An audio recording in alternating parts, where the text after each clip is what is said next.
Barry mistreats Alex for not earning enough money and intimidates her to acquire more clients. Meanwhile, the handymen receive a call from Joel. Later, Joel compensates the handyman for their services while Nick concludes his assault on the thugs. As Nick boasts about how much money he has gained, the three hear a noise around the corner. After a man departs, a bloodied Alex emerges, and Joel waves her away, with Warwick then inquiring about her. As Alex departs, a folded handkerchief falls onto her head, prompting her to look up, but she finds no one present. Meanwhile, at the end of a meeting involving three of the Big Four, Daniel questions Uranos about any ties he might have to the gang that has been recently problematic. Uranos slams a bundle of cash on the table and roughly responds that he should use that to eliminate the gang, also stating that Daniel should cease making unfounded accusations.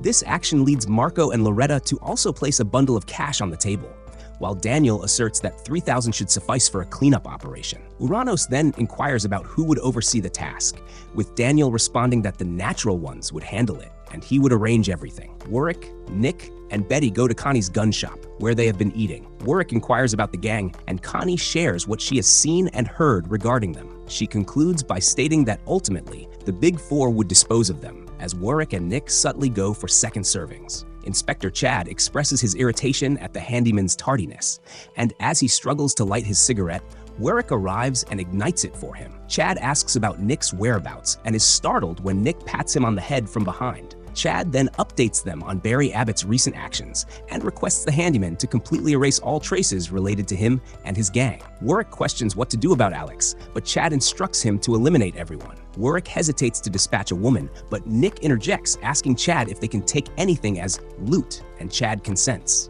Directing them to proceed with their usual activities, the two smile wickedly. A customer concludes his encounter with Alex and pays her for it. As she pulls up her knickers, she notices that she has dropped the handkerchief she found earlier on the floor. Elsewhere, Cody inquires whether it is acceptable to allow the handymen to act freely, and Chad reassures him that it is, as he has known them for a long time, but he cautions Cody about Nick. Nick watches over the gang while Warwick meets with Alex. Alex expresses regret for staining the handkerchief and requests Warwick to convey her gratitude to Nick using the sign for thanks. They have a discussion, and Warwick inquires why she is with Barry.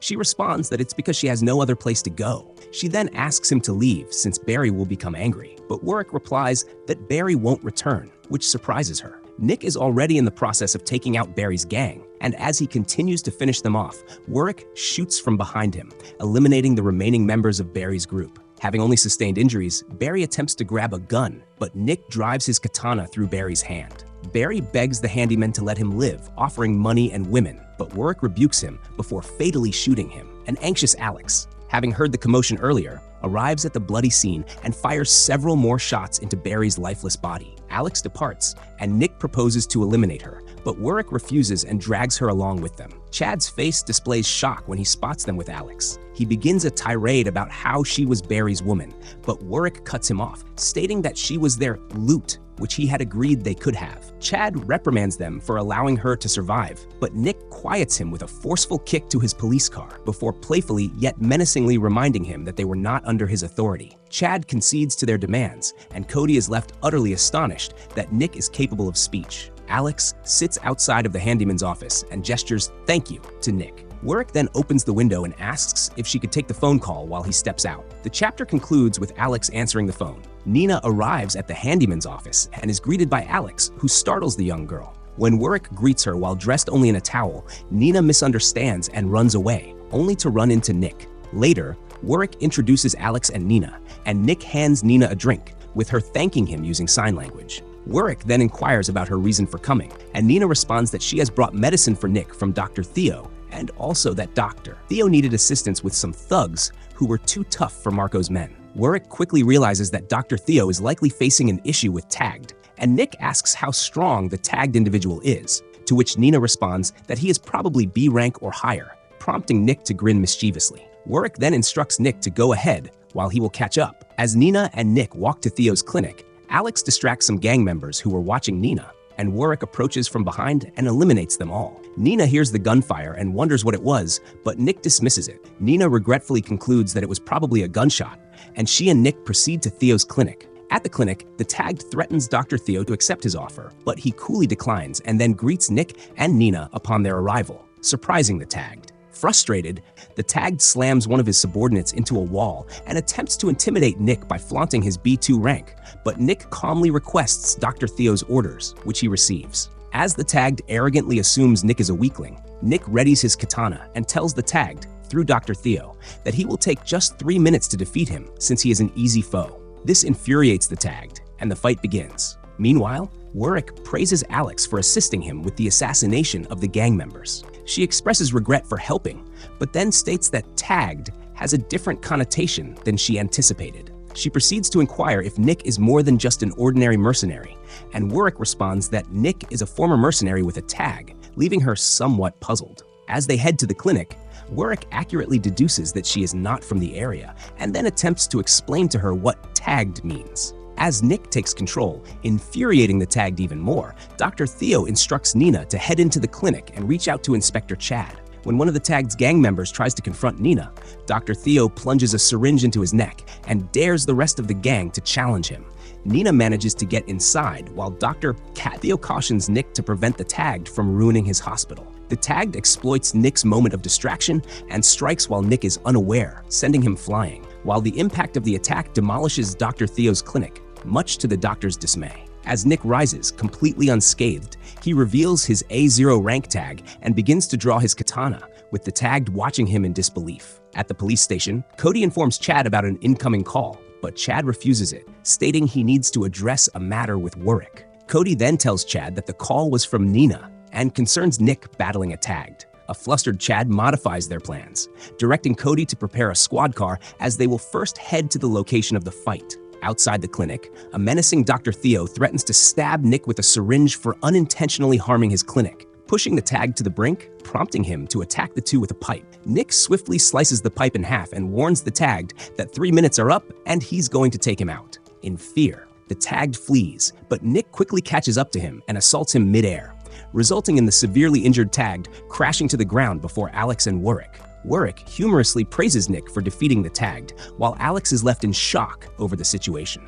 The handymen discuss the predicament of the tagged as he lies unconscious on the ground. Chad arrives and scolds the handyman for causing unnecessary chaos and damage, while Alex chats with Nina. Alex asks Nina if she feels afraid of Nick, but Nina merely states that Alex is the one who is scared since she doesn't know him well enough. Dr. Theo then enters and tells Nina to get the package ready. As Nina departs, she remarks that Nick is genuinely a good guy. With the package in hand, Alex leaves with Warwick while Nina sees them off. Warwick has a troubling dream about incidents from his childhood. In it, a young injured Warwick is on the ground grasping his eye, his deceased father slouched behind him, and a wounded young Nick standing before him. Alex awakens and gazes outside. She then spots a mint case on the floor and examines it, noticing it read, Eden, Paradise. Just then, Nick enters, and Alex inquires if he's going out, but he disregards her. She observes the tribal tattoo on his back before Warwick subsequently arrives. Nick reminds Warwick what day it is, and Warwick states he has to perform his primary job today. He then requests Alex to assist in delivering Theo's packages with Nick. Alex believes she should remain and handle the phone, but Warwick informs her it would be inappropriate for a woman to answer the phone today. As Alex walks alongside Nick, she awkwardly attempts to ask him what Warwick's main job entails, and he curtly responds that Warwick is a gigolo. Meanwhile, Warwick receives a phone call from one of his clients. Nick and Alex reach Granny Joel's shop, where Joel questions why he is accompanied by a prostitute. Nick answers that she is his woman, and Joel acknowledges this, leaving Alex feeling flustered and puzzled. Nick then begins his work, heading upstairs to conduct business and instructing Alex to wait for him downstairs. Alex purchases cigarettes for Warwick, and Joel shares some details about Nick. Alex then notices an article that Joel is reading and asks what it is. The article features a story regarding the murder of the Arcangelo family, highlighting a picture of a young boy. Joel explains that the perpetrators likely lived in this area since anyone with a troubled background can find refuge there. She concludes by advising Alex not to remain with the handyman for too long. Nick completes his business, and as he leaves, he spots the article beneath his foot. Warwick's client inquires about his left eye, but he brushes it off as unimportant.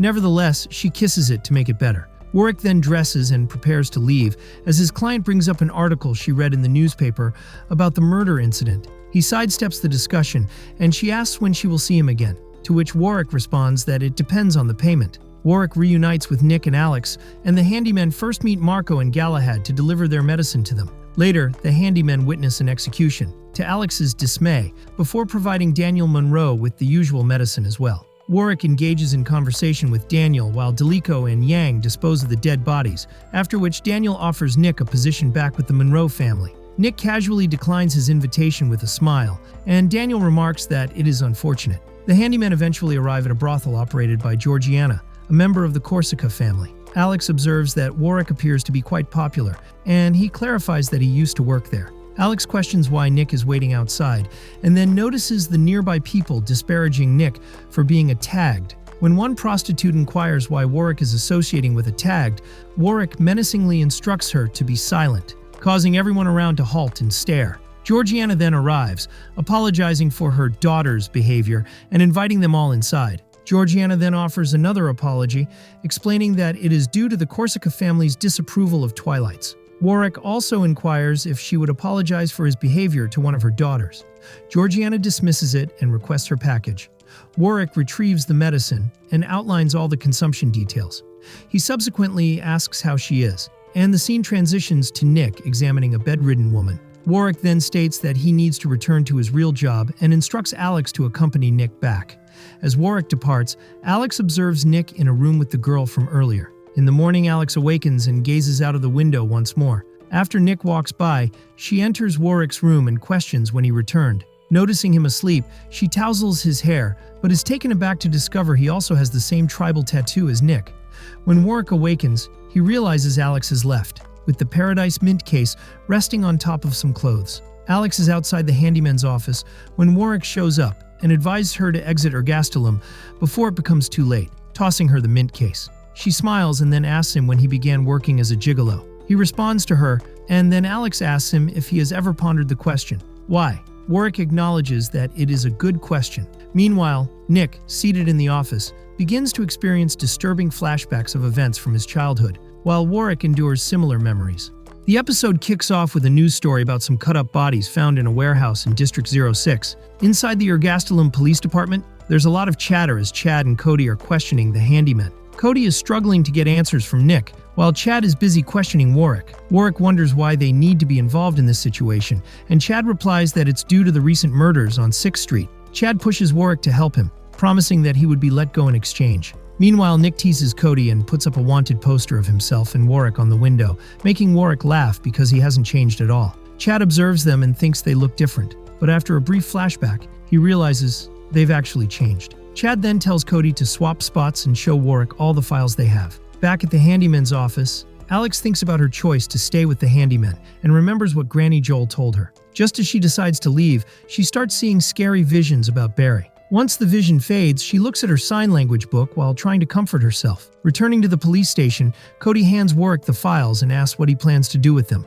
Warwick casually responds that he will identify the victims. Cody thinks it's an impossible job, but Warwick reassures him that he can manage it. Warwick then quickly flips through the files, sharing the names of people he recognizes. From the next room, Chad asks Nick if they still have the woman with them and tells him to get rid of her before she ends up like Veronica. When Warwick finishes his identifications, Cody is curious how he managed it, and Warwick simply says he has a good memory. In the first flashback, a young Warwick is looking through some books. Later, his tutor teaches him about the history of the drug called Cerebret, but Warwick finishes her sentences, stating that he already knows everything she's teaching. Warwick is outside smoking when Commander Gaston Brown, along with a young Nick, approaches him to introduce himself. Warwick already recognizes him and mentions that it's an honor to meet him. Warwick then asks about the person accompanying Gaston. Back in the present, Chad receives a phone call from Daniel Monroe, who tells him he's facing some issues and requests that Chad sends the handyman to assist him. Chad wonders if it might be better to call the police, but Daniel insists that the handymen are more trustworthy and less permanent. Chad then tells Nick to get moving, and the handymen set out. In a flashback, young Warwick walks through a hallway and hears the maids speaking poorly about him, while Nick notices Warwick's reaction. Later that evening, we see a young Nick returning to the mercenaries' quarters.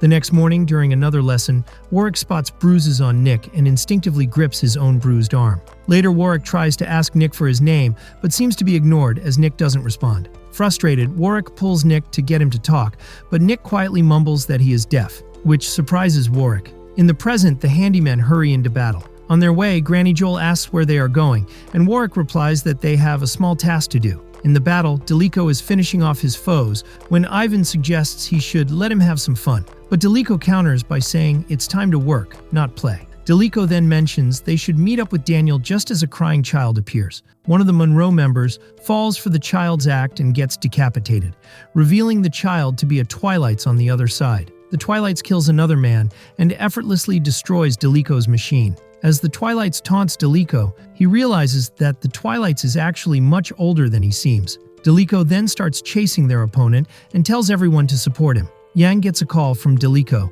who urgently tells him that a child got away and that the child is a Twilights. Just as Yang hears this, the Twilights is ready to strike his head off, but fortunately, Daniel Monroe intervenes by shooting at him. The Twilights dodges the bullet and escapes, while the Monroe members shoot at him. Meanwhile, the handymen discover numerous dead bodies of Monroe members, and after a quick look, deduce that a Twilights must have attacked them. At the station, Cody asks how Warwick managed to do what he did, but Chad only says that something seems off. He notes that the situation is similar to what happened before the Twilights hunts 15 years ago. The Twilights come back, praising Daniel's shooting skills, and Daniel playfully jokes with the Twilights as they spring back into action. Meanwhile, some allies of the Twilights are having a conversation when one of them suddenly collapses from a bullet to the head. The other person glances around, puzzled, only to see Warwick aiming a gun at his throat. Warwick then menacingly asks the man if he can ask him a few questions. In the last memory, a young Warwick is lying under his blankets while the maids urge him to come out of his room,